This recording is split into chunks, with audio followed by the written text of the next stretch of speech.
우리는 오늘 2025년의 마지막 주일을 보내고 있습니다. 여러분의 2025년은 어떠했습니까?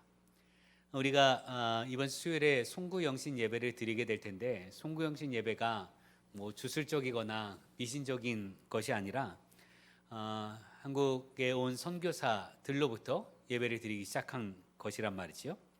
1885년 4월 부활절 아침에 아펜젤로 선교사, 언더우드 선교사가 한국에 왔습니다. 1885년 그 해 한국에 온 첫 해 12월 31일에 아펜젤로 선교사 집에서 제야 예배를 드렸습니다. 제야 기도회지요. 그러면서 그 기도회에서 아펜젤로 선교사 내외가 이렇게 기도했다고 그래요. 하나님, 내년엔 조선인들 같이 믿는 사람 생겨서 같이 예배 드렸으면 좋겠습니다. 그렇게 해주세요 하고 말이죠. 그랬더니 그 다음 해 1886년 7월에 노준경이라고 하는 조선인이 처음으로 세례를 받습니다. 그리고 그 해 송구영신 예배 때 4명이 드리는 거예요. 1880년 12월 30일에 송구영신 예배 제야 기도회를 드렸는데, 우리나라 세미 풍성이 뭡니까? 섣달 금음날에 잠을 자면 돼요, 안 돼요? 네? 섣달 금음날에 잠자면 눈썹 하이잖아요. 그래서 안 재우려고 뭔가 하지 않았습니까? 근데 이 선교사들이 12월 30일에 섣달 금음날에 밤새 기도회 한 거예요. 그러고 났는데 그 다음에 정동제일교회가 세워졌습니다. 그러니 송구영신이라고 하고 제야 기도회라고 하고 이 한 해를 마지막으로 보내고 또 새로운 한 해를 맞이하는 이때 해를 넘겨가며 드리는 기도와 예배가 하나님께서 특별히 역사하시는 힘이 있음을 믿으시기 바랍니다. 여러분의 2025년 어땠습니까? 오늘 이 자리에서 우리는 하나님께 예배 드리고 있지요. 이 또한 하나님의 은혜로 복된 삶을 살았던 증거일 겁니다. 더러 힘겹고 어려운 일을 만났다 할지라도 그 자리에서 돌보시는 하나님의 은혜로 이렇게 우리가 살아 있습니다. 낭망할 만한 일도 있었고 낙심할 만한 일도 있었지만 세밀히 살피시는 하나님의 은혜가 있었기에 오늘 우리가 이렇게 예배드리고 있음을 고백하게 되기를 바랍니다. 여러분이 2025년은 어떤 삶이었습니까? 빛나는 2025년 예수님을 사랑합니다, 예수님 사랑합니다 하며 삶을 살았던 것 같아요. 카드에 그렇게 적었더라고요. 예수님 사랑해요, 정빛나. 해나는 예수님을 생각해서 예수님께 무언가를 해드리고 싶었던 것 같습니다. 해나의 성탄 카드는 예수님 생신을 축하드립니다. 2026년도 잘 부탁드립니다. 아마 2025년 예수님이 잘 돌보셔서 평안하게 살았다라고 고백한 것 같습니다. 여러분 어떻습니까? 오늘 이렇게 우리가 예배드리고 있음을 통해 하나님 나로 하여금 예배드릴 수 있게 하시니 감사합니다. 이렇게 이 자리에 설 수 있다는 건 하나님이 돌보셨다는 증거거든요. 이 자리에 없다면 하나님의 돌보심을 체험하지 못했거나 문제를 겪거나 아픔을 겪거나 그러하기 때문에 이 자리에 없는 것 아니겠습니까? 우리가 이 자리에 있다는 그 자체만으로 하나님의 돌보심이었음을 고백하는 우리 되기를 바랍니다. 성경은 이스라엘 백성들의 삶을 통해 하나님의 은혜 안에 거하는 길을 가르쳐주고 있습니다. 이스라엘 백성들이 복을 누렸을 때 어떠했는지, 혹은 이스라엘 백성들이 찢겨지고 도망치고 포로가 된 때 어떠했는지 이를 비교해서 우리에게 어떤 삶을 살 것인지 묻고 있어요. 성경 전체가 말이죠. 이 성경 안에 복된 삶이 있고, 혹은 고난의 삶이 있고, 혹은 심판받은 삶이 있고, 벌받는 삶이 있는데 그 삶을 보여주시면서 야, 이제 너희 어떻게 살 거야? 둘 중에 하나 선택해 라고 가르쳐주고 있다 이거지요. 하나님께서 경고하시고 말씀하셨음에도 불구하고 제멋대로 제 원하는 대로 살았던 이스라엘 백성은 망했습니다. 적군에 쫓겨서 이리저리 방황하는 나그네 신세가 되었습니다. 이스라엘 백성들이 포로가 되고 나그네 신세가 된 땐 하나님의 말씀을 어겼기 때문입니다. 오늘 말씀 15절에 주 여호와 이스라엘의 거룩하신 이가 이같이 말씀하시되 너희가 돌이켜 조용히 있어야 구원을 얻을 것이요 잠잠하고 신뢰하여야 힘을 얻을 것이거늘 주님께서 말씀하십니다. 돌이켜 조용히 있어야 구원을 얻을 것이다. 잠잠하고 신뢰하여야 힘을 얻을 것이다. 우리 삶의 가장 중요한 것이 무엇입니까? 그것은 하나님께서 주시는 평안입니다. 하나님의 손길입니다. 우리는 그야말로 하나님의 손길로 인해 사는 백성이고 하나님의 피조물입니다.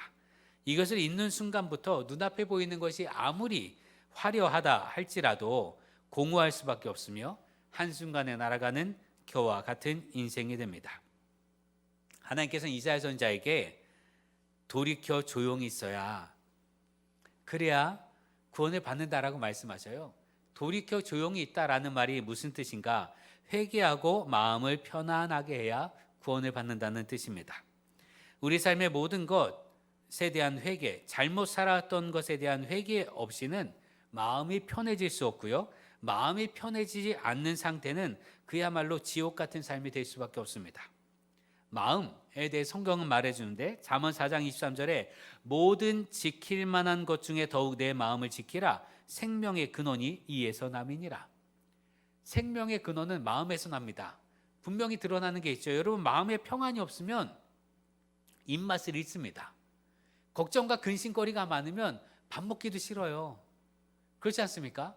뭘 먹어도 소화도 잘 안 되고 얹히는 것 같고 마음의 근심과 걱정으로 마음이 계속 요동하면 마음이 지옥 같으면 실제 삶도 지옥 같아진다 이것이요. 마음의 평강이 없으면 아무리 좋은 것을 보아도 좋다고 느끼지 못합니다. 내가 마음이 복닥복닥이면 말이죠. 아주 예쁜 단풍을 봐도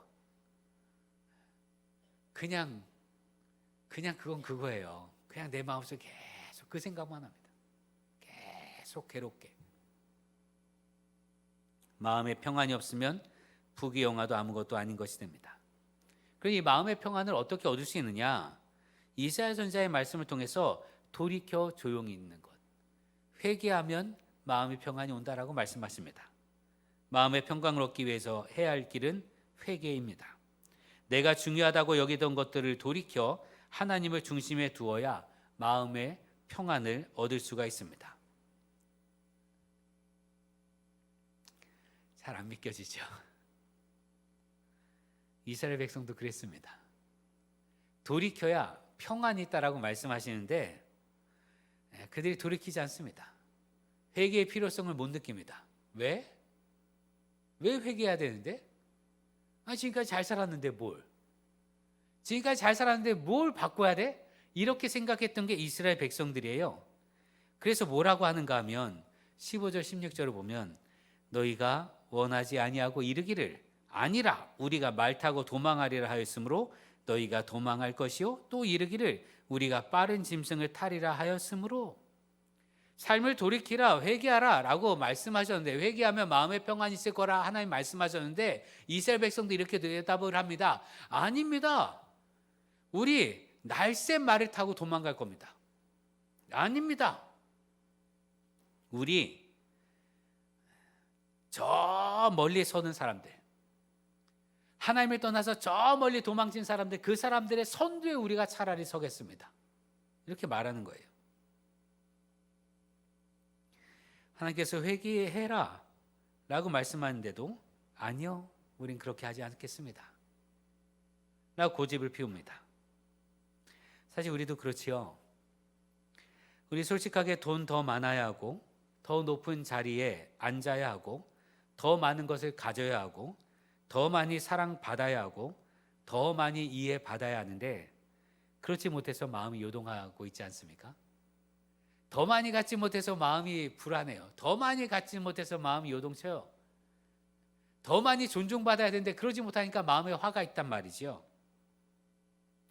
하나님의 손길을 뿌리치고 돌이킬 필요를 느끼지 못할 때 그때 어떤 일이 벌어지는가? 오늘 말씀 16절 10절 이렇게 말씀합니다. 너희를 쫓는 자들이 빠르리니 한 사람이 꾸짖은즉 1000사람이 도망하겠고 5이 꾸짖은즉 너희가 다 도망하고 너희 남은 자는 겨우 산꼭대기에 깃대 같겠고 산마루 위에 기치 같으리라 하셨느니라. 이 말이 무슨 뜻인가 하면 그래 너희가 도망치겠다고 하니까 너네 진짜 도망칠 거야. 너네 진짜 도망치는 삶을 살 거야. 너희를 뒤쫓는 자들이 더 날랫말을 타고 쫓아올 것이다. 너희가 적군 1명을 보고서도 1000명씩이나 도망했으니 너희가 적군 5명이 나타나면 너희 모두 도망칠 것이다. 언덕 위에는 너희의 깃발만 외롭게 펄럭일 것이다. 아, 우리가 그때 그랬었는데 하는 깃발만 펄럭일 것이다 라는 말씀이에요. 우리 삶이 그렇습니다. 돌이키면 될 일을 돌이키기 싫어서, 양보하기 싫어서, 지기 싫어서, 자존심을 지키기 위해서 더욱 하나님으로부터 도망칩니다. 양심의 가책을 느끼지 않기 위해서 하나님께 돌아오면 되는데 양심의 가책을 느끼기 싫어서 더 멀리 도망가는 게 우리입니다. 그래서 나타난 결과는 뭡니까? 계속 도망친 인생이에요. 하나님 뒤에서 도망치는 인생. 도망친 인생엔 멈춤이 없습니다. 잠시 쉴 여력도 찾지 못합니다. 잠시 쉰다 할지라도 그때에도 도망쳐야 하는데 하며 쉼조차 허락되지 않는 삶을 살아갑니다. 근데 그게요, 누가 강요해서 사는 게 아니잖아요. 누가 억지로 시키는 게 아니에요.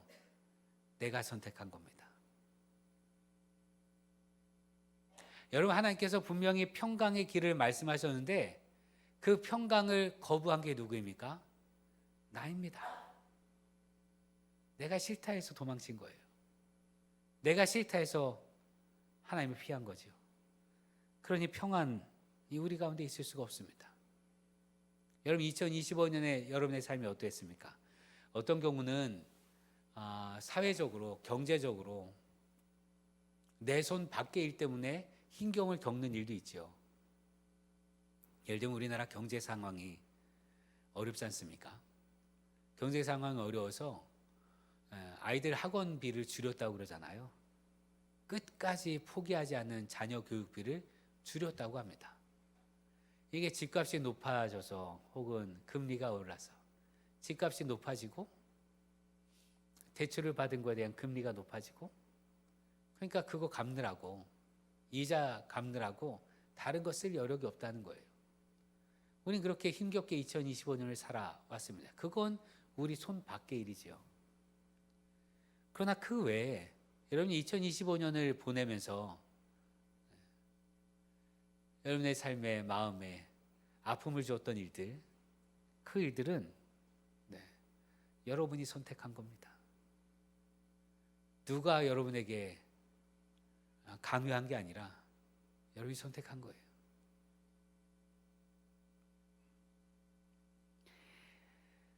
하나님께 주시는 평안을 잃어버리는 일은 우리의 선택에 달려 있습니다.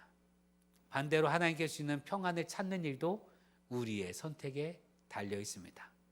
지금까지 잃어버렸다면 이제 찾으면 되잖아요. 하나님께서 나를 찾으면 돌이키면 평안을 주신다고 하셨으니 돌이켜 평안을 얻는 우리 되기를 기도합니다. 한 할머니가 버스에 올라탔습니다. 버스에 올라타서 할머니니까 자리에 앉으셨겠죠? 자리에 앉으셔서 옆에 있는 아주머니에게 묻습니다. 이 버스 106번이죠? 그러자 그 아주머니가 대답합니다. 아니요, 이 버스 103번이에요. 106번 버스는 앞에 있어요. 라고 얘기하는 거예요. 그랬더니 이 할머니가 버스 잘못 탔잖아요. 그러니까 할머니가 기사 양반! 나 버스 잘못 탔어. 나 내려야 돼. 그래서 기사분이 뒷문을 열어줬습니다. 보니까 앞차 103번이 있는데 사람들이 많아서 할머니가 충분히 갈 수 있는 거예요. 충분히 가서 탈 수 있을 것 같았어요. 내려줬어요. 할머니 내렸습니다.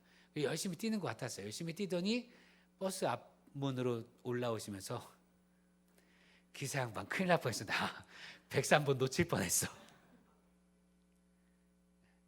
뒷문을 내려서 앞문으로 탄 거예요. 똑같은 차를 타신 거예요.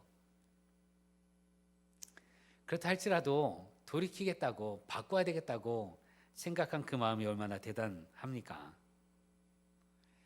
그런데 우리는 돌이키고 싶은데 그런 마음이 있어도 용기가 나지 않는 경우도 있습니다. 이미 너무 많이 와버려서 내가 이미 너무 오랫동안 주님을 떠나 있어서 내가 너무 멀리 주님으로부터 벗어난 것 같아서 용기가 나지 않습니다. 힘을 다 소진해버려서 이제는 돌이킬 힘도 없어요 라고 고백하기도 합니다. 내가 주님을 바라고는 싶지만 감히 엄두를 못 낼 수도 있습니다. 그럼 이때 어떻게 해야 됩니까? 하나님 말씀하셨습니다. 15절에 잠잠하고 신뢰하여야 힘을 얻을 것이거늘. 먼저 잠잠할 시간이 필요합니다. 잠잠히 주님을 바라볼 시간이 절대적으로 필요합니다. 잠잠히 주님을 바라보면 주님께서 힘을 주신다고 약속하셨습니다. 잠잠히 주님을 바라보는 시간은 예배 시간입니다. 잠잠히 주님 앞에서는 우리 자신을 하나님 앞에 내세우는 예배 없이 주님을 바라볼 수가 없습니다. 주님을 바라보지 못하면 주님을 신뢰하지 못합니다. 주님을 신뢰하지 못하면 주님께서 주시는 힘을 얻지 못합니다. 이런 하나님 말씀하셨습니다. 하나님을 잠잠히 바라보면 하나님께서 힘을 주신다고 하셨어요. 그러니 잠잠히 곧 예배를 통해 주님을 바라보면 주님을 신뢰할 수 있습니다. 주님을 신뢰하면 힘을 얻습니다. 그러나 이것이 이루어지지 않으면 하나님께 주시는 힘을 얻을 수가 없습니다. 예수님께서 공생활동을 시작하실 때 먼저 선포하신 말씀을 기억해야 합니다. 마태복음 4장 17절에 회개하라 하나님의 나라가 가까이 왔다 라고 말씀하셨어요. 이때는 최후의 심판 때 최후의 심판이 가까웠으니 너네 회개해야 돼. 최후의 심판이 가까워서 너네 지옥 가지 않으려면 회개해야 돼. 그런 말씀이 아니라 하나님의 나라가 우리 가운데 임하고 있는데 회개하지 않고는 얻을 수도 없고 취할 수도 없다는 말씀입니다. 하나님의 손길이 하나님께 주시는 힘이 우리 가운데 임하고 있는데 우리가 돌이켜서 하나님을 바라지 않으면 하나님께 주시는 힘도 얻을 수 없고요. 하나님의 능력을 받을 수도 없습니다. 하나님을 바라보지도 신뢰하지도 않는 상태에서 그 힘을 얻을 수가 없습니다. 하나님 분명히 말씀하시죠. 오늘 말씀 18절에 그러나 여호와께서 기다리시나니 이는 너희에게 은혜를 베풀려 하시며 일어나시리니 이는 너희를 긍휼히 여기려 하심이라. 대저 여호와는 정의의 하나님이시라. 그를 기다리는 자마다 복이 있도다. 하나님은 우리에게 은혜를 베푸시기 위해 기다리고 계십니다. 우리를 불쌍히 여기셔서 일어나십니다. 이미 우리를 기다리고 계십니다. 우리가 잠잠히 서고 주님을 신뢰하면 하나님께서는 반드시 우리를 도우시고 힘을 주십니다. 그러니까요, 이건 놓칠 수가 없는 은혜예요. 하나님을 바라보는 사람들 가운데 몇 명을 선택해서 힘 주시는 게 아니에요. 하나님을 바라보고 하나님께 예배하는 사람들 가운데 잘 드리는 사람들 몇 명을 선택하셔서 하나님께서 복 주시는 게 아닙니다. 하나님을 바라기만 하면, 잠잠히 하나님을 바라기만 하면 하나님께서 힘 주심을 믿으시기 바랍니다. 내가 눈만 들면 하나님께서 힘을 주시는 거예요. 눈만 들면 하나님 우리를 구원해 주십니다. 그러니 놓칠래야 놓칠 수가 없는 은혜다 이거지요. 우리 인생엔 놓쳐버린 시간들에 대한 아쉬움이 있지요. 그때 그렇게 하지 말걸 하는 아쉬움이 있습니다. 어떻게 하면 그걸 다시 잡을까 하는 그런 아쉬움도 있지요. 되돌리고 싶은 일들도 있습니다. 그러나 되돌릴 수 없지요. 어떤 경우는 이미 기회를 박탈당하기도 했습니다. 하지만 하나님의 은혜는 놓칠래야 놓칠 수가 없습니다. 하나님께서 우리가 하나님을 바라볼 때까지 기다리고 계시기 때문에 그래요. 하나님의 은혜가 어떤 유통기한이 있어서 혹은 시점이 있어서 기한이 남아있어서 이때까지만 하나님께서 은혜를 베푸시고 이때 이후에는 안 할 거야, 그렇게 하신 게 아니고요. 우리가 보기만 하면, 우리가 주를 바라보기만 하면 은혜를 베풀어 주시는 줄 믿으시기 바랍니다. 1930년 일제강점기 가장 박해가 심했던 1930년대 위대한 신앙인이고 신학자고 영성가였던 김교신 선생이 이렇게 말했습니다. 신앙이 적다고 걱정 말고, 여러분 믿음 적다고 걱정하지 마십시오. 하나님만 보면 됩니다. 내 믿음의 크기는 중요하지 않아요. 겨자씨만한 믿음이 있어도 태산을 옮길 수 있다 하셨는데 믿느냐 믿지 않느냐만 있을 뿐이지 조금 믿느냐 많이 믿느냐 이건 없어요. 그렇지 않습니까? 믿음은요, 믿음이 있느냐 없느냐만 있습니다. 예를 들면 출렁다리를 건너갈 때 이 다리가 무너지지 않을 거를 믿느냐 믿지 않느냐만 있지, 이 다리가 무너지지 않을 거 한 80%는 믿어, 70% 믿어, 이런 게 없잖아요. 믿으면 그 다리를 건너갑니다. 안 무너질 거니까. 믿지 못하면 못 갑니다. 그게 믿음이에요. 그냥 김교진 선생이 이야기합니다. 신앙이 적다고 걱정 말라. 믿음 적다고 걱정하지 말라. 성신을 받았노라고 날뛰지 말고, 성령을 받았다고 날뛰지 말라. 교만하게 날뛰지 마라. 사업이 부진하다고 비탄하지 말고, 사업이 부진하다고 비탄하지 마라. 시대가 초고속으로 변한다고 놀라지 말고, 시대가 막 변해도 놀라지 말고 우선 정묵하여 앙망하라. 그 자리에 서서 주님을 앙망하라. 그리하면 구원이 이슬같이 임함을 볼 것이요 강성의 능력이 샘같이 솟아오름을 깨달을진저. 주님을 기다리며 앙망하는 가운데 하나님께 주시는 힘이 우리 가운데 임하게 될 줄로 믿습니다. 주님을 잠잠히 기다리는 사람은 복이 있습니다. 주님을 잠잠히 기다리는 것, 시간을 잃어버리는 거 아닙니다. 시간을 허비하고 낭비하는 것 아닙니다. 잠잠히 그 자리에 서서 주님을 바라보는 것, 그것이 우리에게 능력이 됨을 믿으시길 바랍니다. 그리고 여러분, 너무 늦지 않았어요. 걱정하지 마세요. 지금이라도 주를 바라보면 주께 주시는 은혜로 우리 삶과 영혼이 달라집니다. 지금 바로 오늘의 삶 속에 주를 앙망하며 주를 바라보며 예배드리며 기도하는 우리가 되도록 합시다. 하나님의 은혜는 그렇게 기다리는 자에게 임합니다. 놓칠래야 놓칠 수가 없어요. 우리가 보기만 하면 주신다고 하셨습니다. 이것처럼 쉬운 일이 어디 있어요? 잠잠히 있어서 기다리고 주를 바라보기만 하면 하나님께서 힘주시고 구원해 주신다는데 이거보다 쉬운 일이 어디 있습니까? 여러분, 2025년의 마지막 주일인 오늘, 여러분의 마음을, 여러분의 눈을, 여러분의 영혼을 주님께 향하고 주님을 바라보는 가운데 2025년 여러분을 힘들게 했고 속상하게 했던 모든 일들이 사라지는 은혜를 체험하길 기도합니다. 다시는 통곡하는 일이 없도록 은혜를 베푸시며 구원하시는 주님의 손길을 보는 여러분 되길 바랍니다. 우리가 주를 바라보면 주님께서 힘주십니다. 기도하겠습니다. 우리에게 은혜를 베푸시기 위해 기다리시는 하나님, 우리를 긍휼히 여기셔서 보좌에서 일어나 구원하신 하나님, 주님을 바라는 자에게 반드시 은혜를 베푸시고 복을 주시는 하나님, 우리가 하나님을 신뢰하며 하나님을 바라보길 원합니다. 우리가 하나님을 바라면 하나님의 은혜를 놓칠래야 놓칠 수가 없음을 믿습니다. 우리가 부르짖을 때마다 우리 기도에 응답하신 하나님, 하나님의 신실하심을 믿고 어떤 일이든 무슨 일이든 주님께 아뢰므로 하나님의 구원과 은혜를 체험하게 하옵소서. 예수님의 이름으로 기도합니다. 아멘.